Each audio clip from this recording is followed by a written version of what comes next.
Hi viewers, మీరు నా వీడియోస్ని youtube.com/officetime అని టైప్ చేసి సబ్స్క్రైబ్ బటన్ క్లిక్ చేయడం ద్వారా మీరు నా లేటెస్ట్ అప్డేట్ని మెయిల్లో పొందొచ్చు. అంతేకాకుండా timecomputers.in అనే వెబ్సైట్ ద్వారా కూడా మీరు నా వీడియోస్ని చూడొచ్చు. చూడండి, ఈ లెసన్లో మనం ఒరాకిల్ని ఎలా డౌన్లోడ్ చేయాలి, ఎక్కడి నుంచి డౌన్లోడ్ చేయాలి, ఎలా ఇన్స్టాల్ చేయాలి అనే దాని గురించి నేర్చుకుందాం. ఓకేనా? దానికంటే ముందు మీరు ఏం చేస్తారంటే ఇక్కడ సింపుల్గా ఒరాకిల్ అని టైప్ చేసుకోండి. oracle.comలోకి వెళ్ళి కూడా మీరు వెళ్ళొచ్చు, లేదా ఇక్కడ ఒరాకిల్ టైప్ చేసినా కూడా మీకు ఒరాకిల్ సైట్ అనేది ఓపెన్ అయిపోతుంది. ఇక్కడ మీరు ఫస్ట్ లింక్ని క్లిక్ చేస్తే ఒరాకిల్ సైట్ ఓపెన్ అయిపోతుంది. ఓకే, చూడండి ఇలా ఓపెన్ అయిపోయింది. ఓపెన్ అయిన తర్వాత ఇక్కడ మీరు ఏం చేయాలంటే రిజిస్టర్ అవ్వాల్సి ఉంటుంది. మీరు ఏదైనా సాఫ్ట్వేర్ని డౌన్లోడ్ చేయాలి అంటే ఇక్కడ ఒరాకిల్లోకి వెళ్ళేసి రిజిస్టర్ అవ్వండి. రిజిస్టర్ అయిన తర్వాత మీరు ఇక్కడ డౌన్లోడ్స్లోకి వెళ్ళేసి ఇక్కడ చూడండి Oracle database 11G express edition అని ఉంది. ఓకేనా, దీన్ని క్లిక్ చేయండి. దీన్ని క్లిక్ చేస్తే మీకు ఏంటంటే డౌన్లోడ్ లింక్ ఎక్కడ ఉంటుందో అక్కడ తీసుకెళ్తుంది. నేను ఇప్పుడు దీన్ని క్లిక్ చేశాను. క్లిక్ చేసిన తర్వాత చూడండి నాకు ముందరికి వెళ్ళిపోతుంది. ఓకే, ఇలా వచ్చేసిందా? వచ్చేసిన తర్వాత చూడండి ఇది ఎప్పుడు రిలీజ్ అయింది అంటే June 4th రిలీజ్ అయింది. ఓకే, మీరు ఇక్కడ దీన్ని క్లిక్ చేయండి. యాక్సెప్ట్ లైసెన్స్ అగ్రిమెంట్ అని ఉంటుంది, దీన్ని క్లిక్ చేయండి. ఓకే, దీన్ని క్లిక్ చేసిన తర్వాత మీకు మీ ఓఎస్ ఏంటి, 32 బిట్టా 64 బిట్టా అనేది తెలిసి ఉండాలి మీకు. ఫర్ ఎగ్జాంపుల్ నాకు 32 బిట్ కాబట్టి నేను ఏం చేస్తున్నానంటే ఒరాకిల్ ఎక్స్ప్రెస్ ఎడిషన్ అని 32 బిట్ ఉంది కదా, దీన్ని క్లిక్ చేశాను. ఓకే, దీన్ని క్లిక్ చేస్తే మీకు ఏంటంటే ఇలా వచ్చింది. ఇలా ఎందుకు వచ్చింది అంటే నేను దీనిలో లాగిన్ అవ్వలేదు. మీరు మీ యూజర్ నేమ్ తోటి లాగిన్ అవ్వాలి, అప్పుడు మాత్రమే దాన్ని డౌన్లోడ్ చేసుకోవచ్చు అని చెప్పాను కదా. ఓకే, ఒకవేళ మీరు చేయకపోతే క్రియేట్ అకౌంట్ క్లిక్ చేసుకున్న తర్వాత ఒక అకౌంట్ క్రియేట్ చేసుకుని దానిలోకి వెళ్ళి లాగిన్ అవ్వండి. నేను ఇక్కడ క్రియేట్ అకౌంట్ క్లిక్ చేస్తే ఏం లేదు, చాలా సింపుల్ ఇన్ఫర్మేషన్. మామూలుగా మనం అన్నీ ఇలా చేస్తాం, అలాగే మీ ఈమెయిల్ అడ్రస్, పాస్వర్డ్ వచ్చేస్తుంది.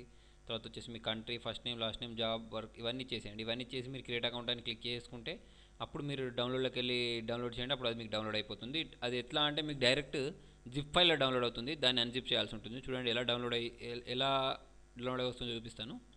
చూడండి, ఇలా ఒక 300 MB ఫైల్ ఉంటుంది, అది డౌన్లోడ్ అయిపోతుంది. దీన్ని నేను రైట్ క్లిక్ ఇచ్చేసి ఎక్స్ట్రాక్ట్ క్లిక్ చేస్తున్నాను. ఎక్స్ట్రాక్ట్ క్లిక్ చేస్తే ఇది ఏంటంటే ఎక్స్ట్రాక్ట్ అయిపోతుంది. ఇలా నాకు డెస్క్టాప్ పైన ఒక disk1 అనే పేరుతోటి, disk1 అనే నేమ్ తోటి ఒక ఫోల్డర్ అనేది క్రియేట్ అయిపోతుంది. దానిలోకి వెళ్ళేసి నేను సెటప్ని రన్ చేయాల్సి ఉంటుంది. చూడండి, దీన్ని ఎలా రన్ చేస్తాము అంటే చూడండి, ఇది ఎక్స్ట్రాక్ట్ అయిపోయింది. దీన్ని డబా క్లిక్ ఇచ్చేస్తే చూడండి నాకు ఇక్కడ సెటప్ అనే ఫైల్ వచ్చింది. దీన్ని డబా క్లిక్ ఇచ్చేసాను. డబా క్లిక్ ఇచ్చేస్తే ఇది రన్ అవుతుంది. ఏమొచ్చినా కూడా మీకు మామూలుగా అన్ని సాఫ్ట్వేర్స్ ఎలా ఇన్స్టాల్ చేస్తారో దీన్ని కూడా అలాగే నెక్స్ట్ అంటూ ఇన్స్టాల్ చేసుకుంటూ వెళ్ళిపోవడమే. చూడండి ఇలా ఇన్స్టాల్ అయిపోతుంది. ఇలా వచ్చింది. దీన్ని నెక్స్ట్ క్లిక్ చేశాను. నెక్స్ట్ క్లిక్ చేసిన తర్వాత ఇక్కడ యాక్సెప్ట్ అని అడుగుతుంది. నెక్స్ట్ క్లిక్ చేయండి. నెక్స్ట్ క్లిక్ చేసిన తర్వాత మళ్ళీ నెక్స్ట్. ఓకేనా, ఇక్కడ చూడండి నేను దేనిలో ఇన్స్టాల్ అవుతుందంటే నాకు అది సిలో ఒరాకిల్ EXE అనే ఫోల్డర్లో ఇన్స్టాల్ అవుతుంది, సి డ్రైవ్లో. నెక్స్ట్ అని క్లిక్ చేశాను. క్లిక్ చేసిన తర్వాత చూడండి దీనికి ఒక పాస్వర్డ్ అడుగుతుంది. మరి యూజర్ నేమ్ ఏంటి అంటే యూజర్ నేమ్ ఇక్కడ మీకు ఆల్రెడీ ఇక్కడ పైన చూపిస్తుంది చూడండి, సిస్ అని ఉంటుంది లేదా సిస్టమ్ అని ఉంటుంది. ఓకేనా, ఈ రెండిట్లలో దేన్ని మీరు టైప్ చేసినా దీన్ని యూజర్ నేమ్గా యూజ్ చేసుకోవచ్చు. పాస్వర్డ్ మీ ఇష్టం వచ్చింది టైప్ చేసేసుకోండి. నేను నా పాస్వర్డ్ టైప్ చేసేసుకున్నాను.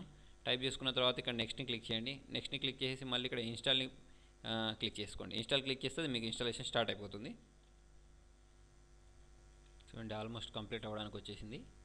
ఇది కంప్లీట్ అయిన తర్వాత మీకు ఇక్కడ ఆల్రెడీ బ్రౌజర్ బేస్డ్ ఒరాకిల్ అనేది ఒకటి మీకు క్రియేట్ అయిపోతుంది ఐకాన్ ఇక్కడ డెస్క్టాప్ పైన. ఇప్పుడు దీనికి ఫినిష్ అయిన తర్వాత మీరు దీన్ని ఓపెన్ చేసి కూడా మనం SQL క్వైరీస్ని రన్ చేసుకోవచ్చు అన్నట్టు.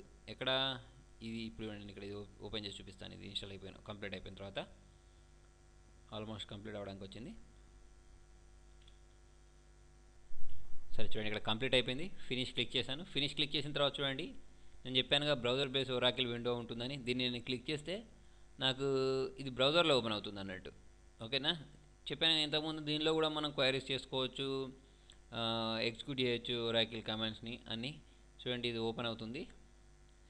ఓపెన్ అయిన తర్వాత అంతేకాకుండా ఇందులో మనం SQL కమాండ్ లైన్ని ఎలా ఓపెన్ చేయాలి అనేది కూడా నేర్చుకుందాం. ప్రస్తుతానికైతే ఇది లోడ్ అయ్యి ఓపెన్ అవ్వండి.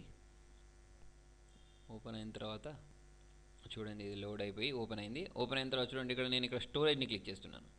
ఓకే, స్టోరేజ్ క్లిక్ చేస్తే మీకు ఏంటంటే యూజర్ నేమ్ పాస్వర్డ్ అడుగుతుంది. ఏంటి యూజర్ నేమ్ అని చెప్పాను నేను మీకు, సిస్ లేదా సిస్టమ్. పాస్వర్డ్ ఏంటి అంటే మీరు ఇంతకుముందు అక్కడ ఏం పాస్వర్డ్ అయితే క్రియేట్ చేస్తారో ఆ పాస్వర్డ్ ఇచ్చేసి లాగిన్ అవ్వండి ఇందులో. ఓకేనా, లాగిన్ అయిన తర్వాత చూడండి ఆల్రెడీ మీకు ఇక్కడ టేబుల్ స్పేస్ అని చూపిస్తుంది. మరి మనం ఏం క్రియేట్ చేయలేదు, ఇవి ఎక్కడి అంటే ఆల్రెడీ సిస్టంలో ఉన్నవి చూపిస్తుంది అన్నట్టు. ఓకేనా, సిస్టంలో అది ఎలా క్రియేట్ చేయాలి అనేది నేను ముందు చెప్తాను మీకు. అంటే మీరు ముందు రాబోయే లెసన్స్లలో నేర్చుకోవచ్చు. సరే, ఇది వచ్చేసి ఏంటంటే దానికి ఎంత మెమొరీ వచ్చింది ఫ్రీ, అంటే దానిలో ఎంత మెమొరీ ఫ్రీ ఉంది ఆ టేబుల్లో తర్వాత వచ్చేసి ఎంత యూజ్ అయిపోయింది. ఇక్కడ మీరు గ్రాఫ్లో కూడా చూడొచ్చు ఎంత మెమరీ యూజ్ అయింది, ఎంత ఫ్రీ ఉందనేది.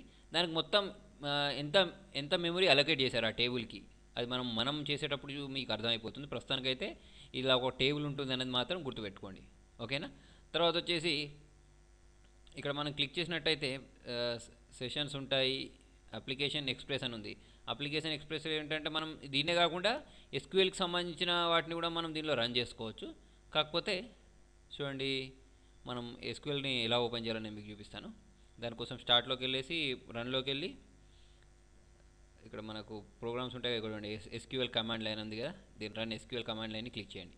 దీన్ని క్లిక్ చేస్తే మీకు ఈ ఎస్క్యూఎల్ కమాండ్ లైన్ అనేది ఓపెన్ అయిపోతుంది. ఓకేనా. మీరు దానిలో లాగానే చూడండి, ఇక్కడ మీకు సిస్టమ్ ఇంతకుముందు మన నేము లాగౌట్ విండో కనిపిస్తుంది, దీన్ని మీరు లాగౌట్ కూడా చేసుకోవచ్చు. ఇదేంటంటే బ్రౌజర్ బేస్డ్ అన్నట్టు. ఓకేనా. బ్రౌజర్ బేస్డ్ ఒరాకిల్ అన్నట్టు. ఇదేంటంటే మనం ఇప్పుడు కమాండ్స్ అనేవి అన్ని దీనిలోనే నేర్చుకుంటాం కాబట్టి స్టార్టింగ్ నుంచి. కాబట్టి ఇక్కడ నేను ఎస్క్యూఎల్ కమాండ్ లైన్ ఓపెన్ చేయమని చెప్పాను. ఇక్కడ చూడండి ఎస్క్యూఎల్ కమాండ్ లైన్ ఓపెన్ అయిపోయింది. ఓపెన్ అయిన తర్వాత ఏం చేస్తారంటే ఇప్పుడు సింపుల్గా ఏం చేస్తారంటే కనెక్ట్ అని టైప్ చేయండి. CONNE కనెక్ట్ అని టైప్ చేసి ఎంటర్ ప్రెస్ చేయండి. ఎంటర్ ప్రెస్ చేస్తే యూజర్ నేమ్ అడుగుతుంది. ఏంటి మన యూజర్ నేమ్? SYS సిస్ లేదా సిస్టమ్ ఇచ్చేసి ఎంటర్ ప్రెస్ చేసిన తర్వాత మన పాస్వర్డ్ ఏంటి మనం ఇచ్చినప్పుడు అక్కడ అనేది, ఆ పాస్వర్డ్ అనేది ఇక్కడ మనం టైప్ చేయండి. పాస్వర్డ్ సరే, ఇక్కడ పాస్వర్డ్ తీసుకోవట్లేదు. ఎంటర్ ప్రెస్ చేయండి. ఎంటర్ ప్రెస్ చేసిన తర్వాత ఇన్వాలిడ్ అని వచ్చేసింది. System SYS TM first connect అని ఇచ్చేద్దాం. Connect system SYS TEM enter.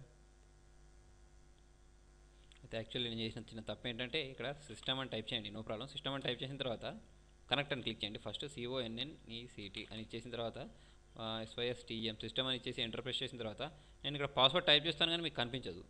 ఓకేనా. హఫేజ్ అని పాస్వర్డ్ ఇచ్చేసి ఎంటర్ ప్రెస్ చేశాను. ఎంటర్ ప్రెస్ చేసి చూడండి ఇక్కడ మీకు కనెక్టెడ్ అని వచ్చింది. ఇలా వస్తే ఏంటంటే ఓకే మీరు చేసినంత కరెక్ట్ అన్నట్టు. ఇట్లా ఏమైనా ఎర్రర్ వచ్చిందంటే మీరు తప్పు ఇన్స్టాల్ చేశారో లేకపోతే మీరు తప్పు పాస్వర్డ్ ఇవ్వడమో ఇచ్చారో అని అర్థం అన్నట్టు. ఓకేనా. దీనిలో మనం ఏం చేయొచ్చు అంటే టేబుల్స్ క్రియేట్ చేయడం, క్వారీస్ రన్ చేయడం, అవన్నీ ఇప్పుడు మనం రాబోయే లెసన్స్లలో నేర్చుకుందాం.